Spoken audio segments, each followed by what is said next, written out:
Selamat pagi teman-teman semua, puji nama Tuhan. Kita dipertemukan kembali di seri keempat bulan ini, yaitu Revival, tema besar kita yang terakhir di tahun 2025.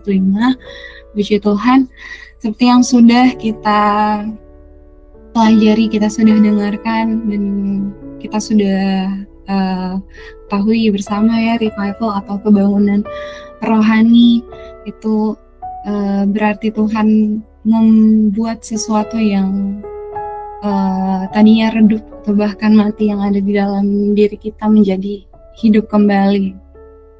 Ada kalanya tanpa kita sadari roh kita tuh terkadang mulai lelah atau mulai tertidur gitu. Tapi kita punya Tuhan yang tidak pernah membiarkan kita tinggal dalam keadaan itu. Maka dari itu, pada pagi hari ini aku ingin mengajak teman-teman semua. Aku akan memberikan tema untuk Before Breakfast pagi hari ini adalah Tuhan membangunkan roh yang tertidur. Secara rohani, Alkitab jelas menunjukkan bahwa roh seseorang bisa berada dalam kondisi tertidur, bukan tertidur secara harfiah seperti tubuh ya gitu ya, tetapi yang dimaksud tertidur di sini ialah kita menjadi tidak peka, tidak responsif terhadap Tuhan, dan seperti tidak hidup di dalam Tuhan gitu. Revival sendiri bukan sekedar suasana, tapi revival itu pekerjaan roh. Ada pekerjaan roh di dalam revival itu. Seringkali orang berpikir kebangunan rohani itu adalah suasana ibadah yang penuh dengan api-api pujian yang kuat gitu. Padahal bukan itu aja. Revival dimulai bahkan ketika Tuhan sendiri mulai membangunkan bagian dalam diri kita tuh yang sudah tertidur, kerohanian yang lemah, kasih yang mulai padam, iman yang mulai hilang fokus, atau hati yang tidak lagi peka pada suara Roh Kudus. Padahal revival bukan hanya untuk gereja, bukan hanya terjadi di atas mimbar gitu ya, tetapi juga revival untuk pribadi kita dan bisa terjadi bahkan di kamar, di ruang pribadi kita gitu. Pada hari ini kita akan sama-sama membahas 4 hal penting tentang revival yang tadi aku sudah sebutkan ketika Tuhan membangunkan roh yang tertidur ya. Pertama, tanda-tanda ketika roh kita mulai tertidur.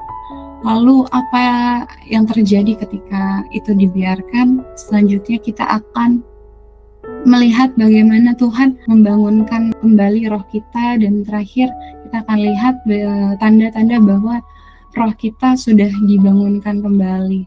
4 bagian ini adalah hal yang menolong kita dan akan melihat kondisi rohani kita dan bagaimana Tuhan memulihkannya. Kita akan masuk yang pertama, tanda roh yang tertidur. Sebelumnya kita akan membaca ayat yang terdapat di Efesus 5 ayat 14. Teman-teman, ketika roh seseorang mulai tertidur, hal yang paling pertama yang terlihat adalah kepekaan rohani yang mulai menurun, kehilangan kepekaan rohani. Ini bukan terjadi tiba-tiba ya, tapi biasanya itu terjadi perlahan, diam-diam, dan bahkan hampir kita tidak menyadarinya, sampai hati kita tuh menjadi istilahnya tumpul, menjadi hampa, kosong. Tanda pertamanya adalah ketika seseorang mulai sulit mendengar suara Tuhan. Mungkin sebelumnya firman Tuhan terasa hidup, teguran Roh Kudus mudah dirasakan, dan hati kita mulai cepat disadarkan ketika kita sedang mengarah kepada sesuatu yang tidak berkenan gitu. Namun ketika roh kita mulai tertidur, hati kita menjadi seolah-olah mati rasa. Firman yang kita dengarkan itu terasa hambar. Suara Tuhan itu seperti jauh. Apa yang dulu jelas jadi nampak samar-samar gitu.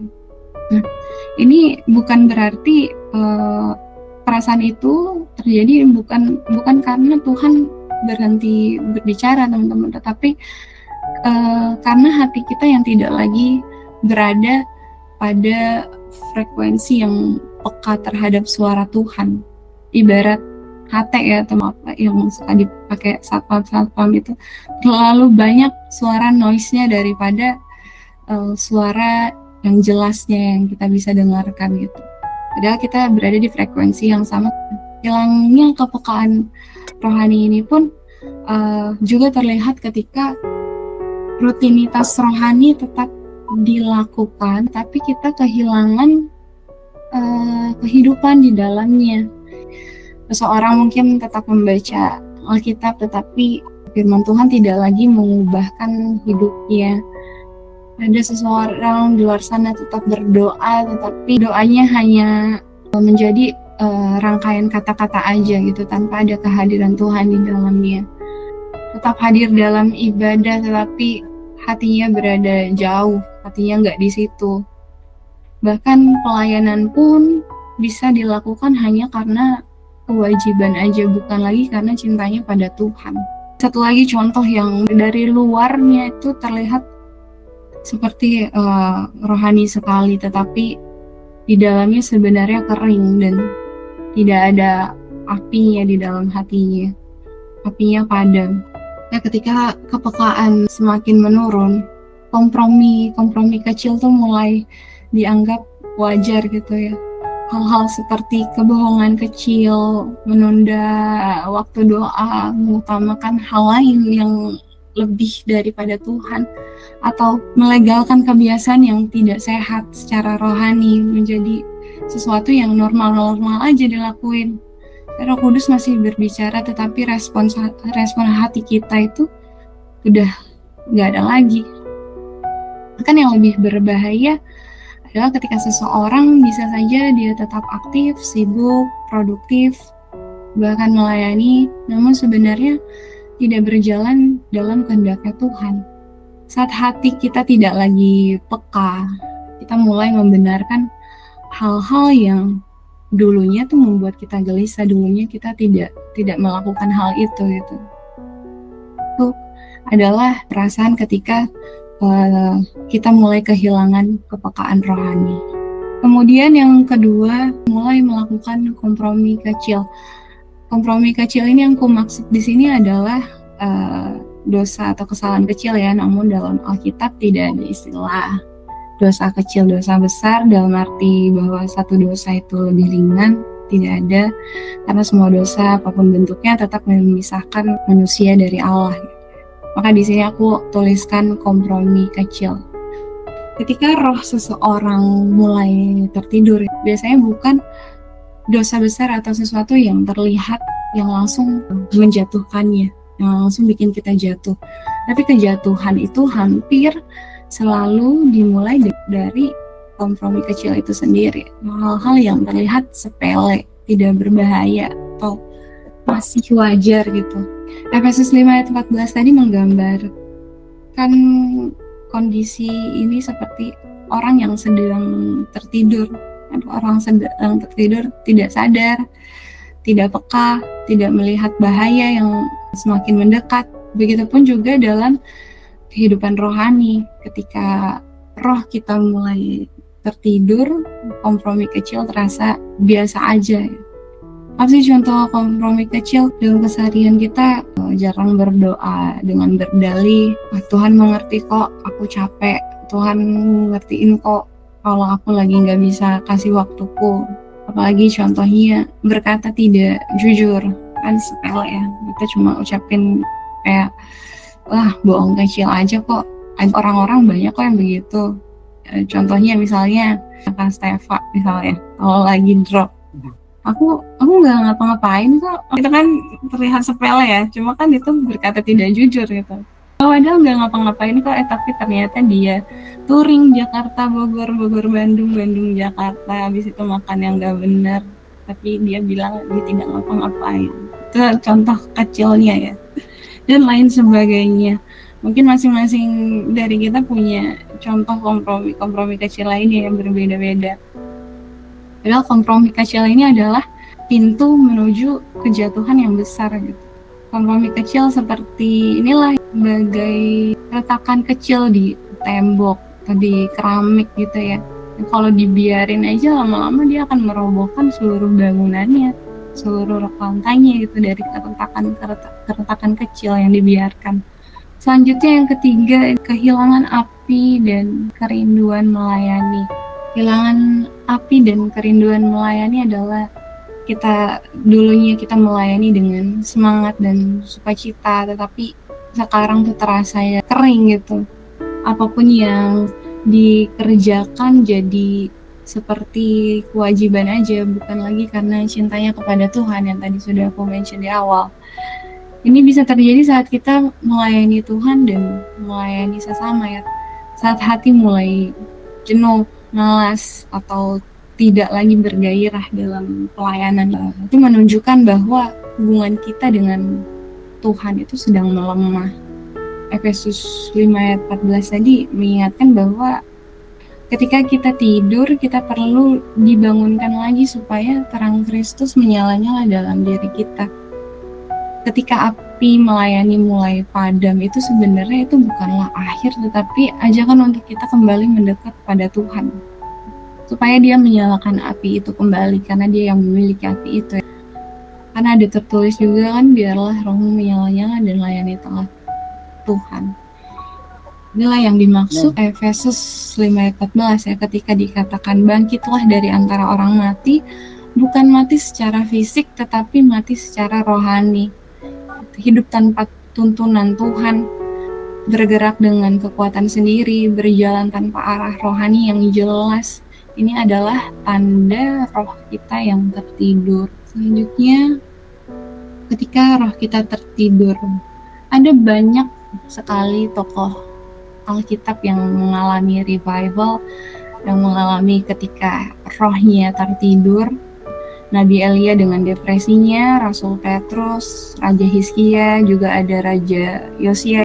Pada kesempatan ini kita mau melihat dari kisah Raja Daud. Sebelumnya kita mau baca bersama ayat yang terdapat di 2 Samuel 11 ayat 1. Setiap orang percaya bisa mengalami masa ketika roh mulai lemah. Kan Raja Daud sendiri pun pernah mengalami api rohani yang meredup, hati yang terasa jauh dari Tuhan. Tidak selalu terlihat secara langsung atau tidak selalu terlihat dari luarnya aja, tetapi di dalam dirinya sendiri gitu. Melalui kisah Raja Daud, seseorang yang sangat amat dekat dengan Tuhan bisa jatuh karena roh yang tertidur. Dalam 2 Samuel 11 ayat 1 tadi kan mencatat momen penting yang seharusnya raja-raja berperang, tetapi Daud memilih untuk tinggal di Yerusalem. Terlihat seperti yang tadi kompromi kecil ya, dia cuma memilih untuk tinggal di Yerusalem. Keputusan kecil inilah yang menjadi akar dari kejatuhan besar. Ketika ia tidak lagi berada di tempat yang seharusnya, yang dimana dia harus berperang. Roh Daud mulai melemah, kepekaannya hilang, dan kompromi itu masuk, kesempatan itu masuk. Pada saat itulah ia melihat Batsheba dan akhirnya jatuh ke dalam dosa. Seringkali kita tidak jatuh karena hal besar ya, tetapi karena kita mulai abai dengan sesuatu hal yang kecil. Tidak lagi menjaga disiplin rohani, mulai nyaman, mulai santai dengan hidup rohani. Ketika kita berada di medan perang rohani, kita menjadi rentan.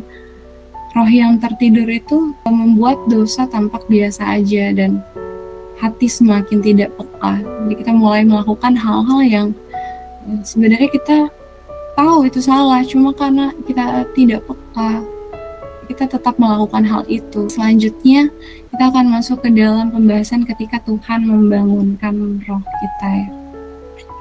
Masih dengan melihat kisah dari Raja Daud, setelah Raja Daud jatuh ke dalam dosa, Tuhan tidak membiarkannya berjalan semakin jauh.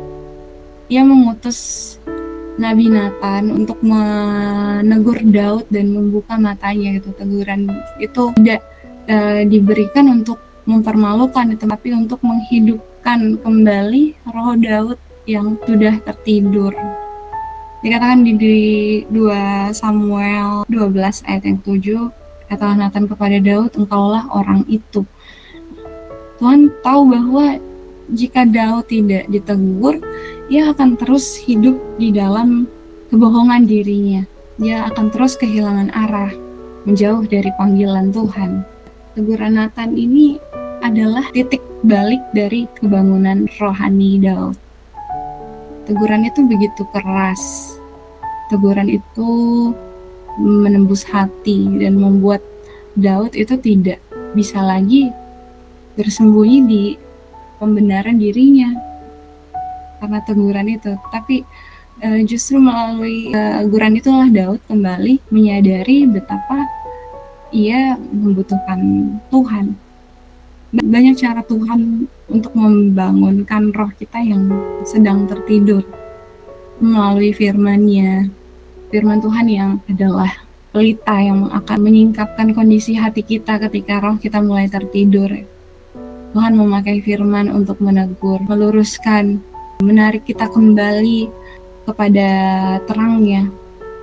Setiap kali kita mulai tersentuh oleh firman, nah itulah tanda Tuhan sedang membangunkan kembali roh kita.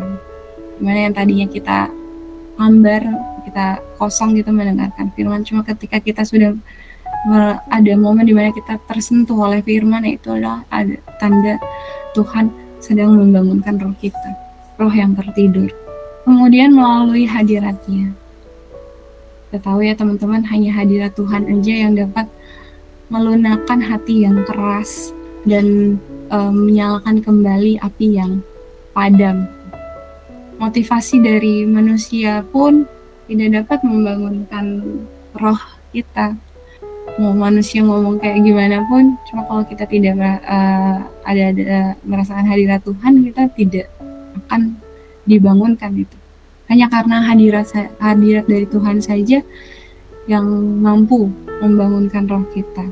Kemudian melalui komunitas rohani, seperti Tuhan memakai Nabi Nathan untuk menegur Daud. Ia juga yang akan memakai orang-orang yang mengasihi kita, komsel, teman-teman komsel, sahabat rohani, mentor, pemimpin yang dipakai Tuhan untuk mengingatkan, menegur, menarik kita keluar dari tidur rohaninya kita. Selanjutnya, Tuhan membangunkan roh kita melalui proses kehidupan. Kadang Tuhan membiarkan situasi sulit, tekanan, kegagalan, masalah untuk mengguncang kita agar kita sadar dan kembali kepada Tuhan. Justru yang lebih menakutkan jika Tuhan sudah tidak lagi menegur, ya. Tuhan tidak lagi menarik. Tuhan membiarkan, itu sedih sekali. Cuma ketika kita melalui proses kehidupan yang begitu sulit, kita mengalami tekanan, kegagalan, masalah, itu adalah bukan suatu hukuman untuk kita, tetapi wujud kasihnya Tuhan yang tidak ingin kita tertidur dan jauh dari rencana-rencananya Tuhan. Selanjutnya, tanda roh yang sudah dibangunkan. Yang pertama, hati kembali peka terhadap Tuhan. Ketika roh seseorang dibangunkan oleh Tuhan, hal pertama yang ia rasakan adalah yang terlihat ya, kepekaan rohani yang hidup kembali. Apa yang sebelumnya terasa biasa, bahkan hambar, kini kembali menggetarkan hati kita.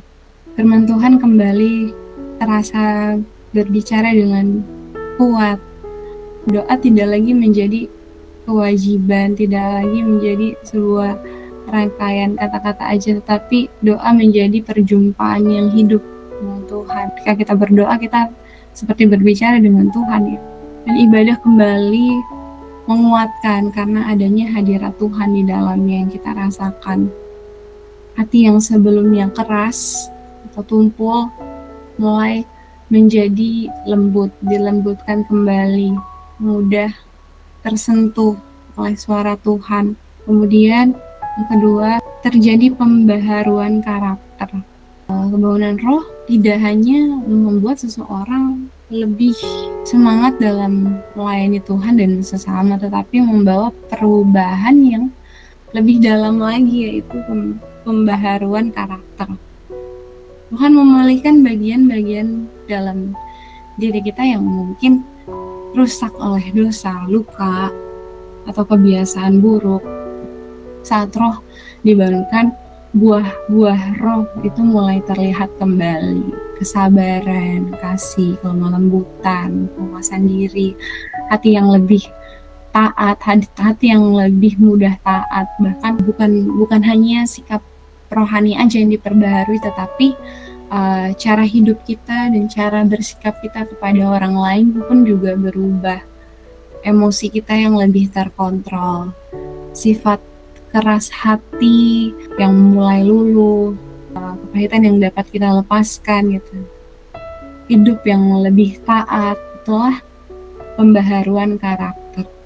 Dan yang ketiga ini, tanda roh yang sudah dibangunkan adalah kembali menemukan panggilan dan tujuan hidup. Ketika roh hidup kembali gitu ya, seseorang akan mulai menyadari ulang tujuan Tuhan bagi hidupnya. Seperti Daud yang setelah ditegur dan dipulihkan Tuhan, dia kembali lagi menjalani panggilannya sebagai raja. Demikian juga dengan kita. Roh yang dibangunkan dapat membuat kita tuh kembali memiliki arah. Roh yang diperbarui, motivasi kita yang kembali disucikan, dan kita kembali menjalankan apa yang Tuhan tetapkan atas hidup kita. Roh yang bangun dan tidak tertidur itu membuat hidup kita kembali berfungsi sebagaimana Tuhan menghendakinya. Demikianlah apa yang dapat kusampaikan hari ini. Dari apa yang kita pelajari hari ini, kita menyadari bahwa setiap orang bisa mengalami masa ketika rohnya mulai tertidur. Ada waktunya kita kehilangan kepekaan, ada kalanya kita kehilangan arah, atau kita merasa jauh dari Tuhan.